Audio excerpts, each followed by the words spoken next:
I'll walk through the steps an attacker might take. Here at the Sandia National Laboratories, Department of Energy specialists like John Mulder try to hack into the computer systems of power and water companies and other sensitive targets in order to figure out the best way to sabotage them. It's all done with the company's permission in order to identify their vulnerabilities. And this is a graphic demonstration of how they could have destroyed an oil refinery by sending out code that caused a crucial component to overheat.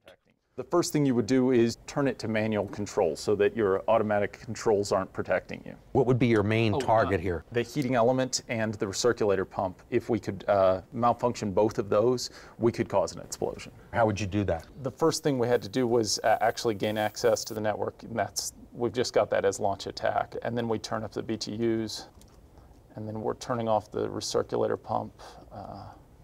There we go. How realistic is this? It's very realistic. But the companies are under no obligation to fix the vulnerabilities, which was graphically demonstrated in a much more realistic fashion at the Idaho National Labs 2 years ago in a project called Aurora.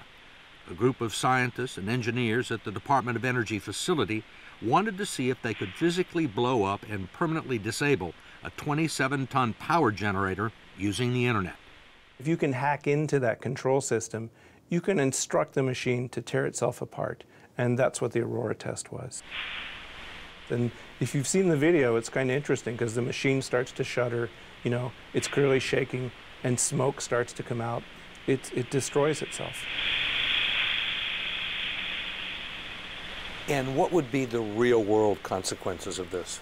The big generators that we depend on for electrical power are, 1, expensive, 2, no longer made in the US, and 3, require a lead time of 3 or 4 months to order them. So it's not like if we break one, we can go down to the hardware store and get a replacement. If somebody really thought about this, they could knock a generator out, they could knock a power plant out for months, and that's the real consequence. This was the leap from theory to reality. When Congressman Jim Langevin, who chaired a subcommittee on cybersecurity, heard about it, he called representatives of the nation's electric utilities to Washington to find out what they were doing to fix the vulnerability. The committee was told that the problem was being addressed, but that turned out not to be the case.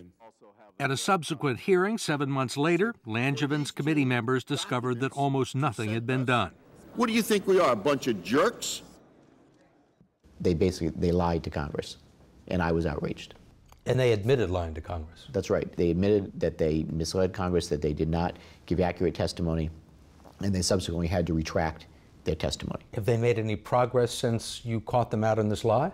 No, not sufficiently. The private sector has different priorities than we do in providing security. Their, in a sense, bottom line is about profits, and we need to change that. We need to change their motivation so that when we see a vulnerability like this, we can require them to fix it. Langevin and others have introduced legislation that would do just that.